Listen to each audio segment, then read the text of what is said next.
Hello, well it's day 80 in Sydney's COVID lockdown and it's Locktail 25, the Jack Rose. Now the Jack Rose we probably haven't had before because it was very popular in the early 1900s, but it was at the end of a spirit called Applejack, which maybe you can find in the US, but it's pretty hard to find anywhere else. It was around from the sort of 1700s, and it was basically made by freezing cider, taking the ice off, freezing it again, taking the ice off, and through a process called jacking, concentrating the alcohol that was in the apple cider and creating an alcohol up to about 40% alcohol, a spirit up to about 40% alcohol called Applejack, made from apples, obviously. Now, it's really difficult to find, so to make the Jack Rose, which depended on Applejack, you can use Calvados, which is French apple brandy, but it has a slightly different profile. So I've been playing around with this, and I'm going to give you a 2021 Sydney COVID lockdown version of a Jack Rose, and this, I think I've got this pretty right. I think you'll like this. It's going to be a challenge for you to make because there's quite a bit to do it, but if you do, I think especially if you like sweet cocktails and you like raspberry and you like apple flavors, you're probably going to find the Jack Rose could be your new favorite cocktail. So we need one shot, 30 mils of Calvados. So good quality apple brandy. This is the most expensive ingredient in the cocktail. And then to sweeten that up and get it a little bit closer to where the Applejack might be, I've got this Pomme Verte, which is a very sort of sweet Granny Smith apple flavored liqueur. I need half a shot of that. That's going to hopefully get me pretty close to what 45 mils of Applejack would taste like. Now, some recipes call for pomegranate, some call for other mixes to make the Jack Rose. One of the reasons that it's believed that it was called the Jack Rose was the Jack from Applejack and the rose from the colour. Now, to give it this rose colour, you need something rose-coloured.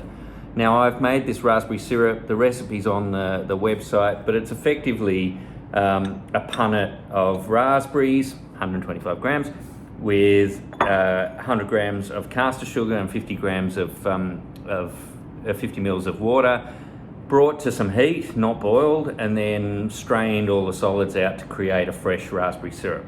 30 mils of that.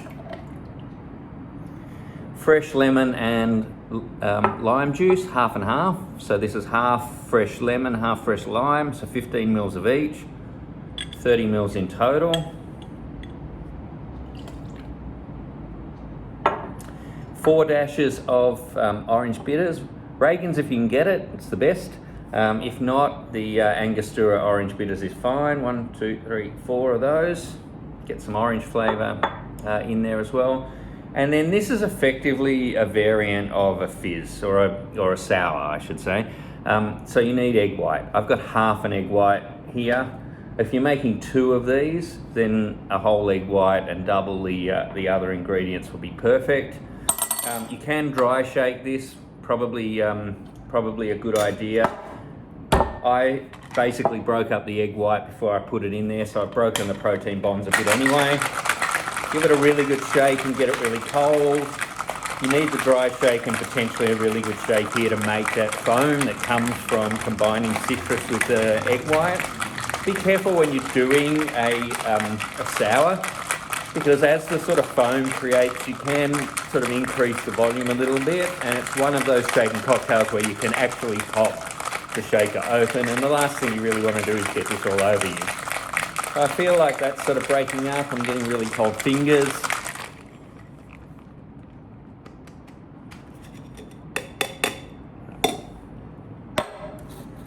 And then this is a double strained cocktail. So Hawthorn strainer, glass, second strainer. It just makes the foam really smooth and makes sure that you catch any sort of citrus elements or chips of ice that are left. Gives you that really smooth coating on the top. And you can put this into a martini glass. I'm using a coupe here.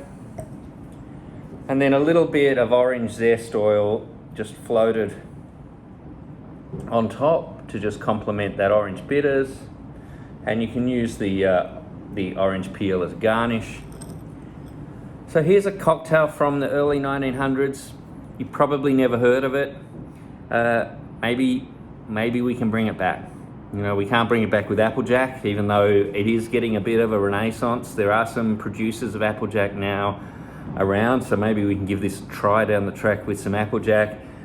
It would be cheaper than using Calvados and Pomme Verte, but I think this is an amazing cocktail. It's really for the sweet lovers. This is very much a raspberry and apple flavour that you're going to get. It doesn't have any of the classic 8 base spirits, so it's not a really strong alcohol flavour to it. It's got some alcohol in it with those two ingredients, but it really doesn't taste particularly strong on alcohol. So for people who like a sweet cocktail with less of an alcohol bite, let me recommend the Jack Rose. And hopefully the COVID numbers have flattened a little bit in Sydney. Hopefully all of us double vax people are going to get some freedoms back. Maybe that's a good reason to go and make yourself a cocktail. See you for the others. I've also posted a video talking about gin today. We're moving back to a gin cocktail tomorrow. Thanks for joining me for some Sydney COVID locktails. Bye for now. Cheers.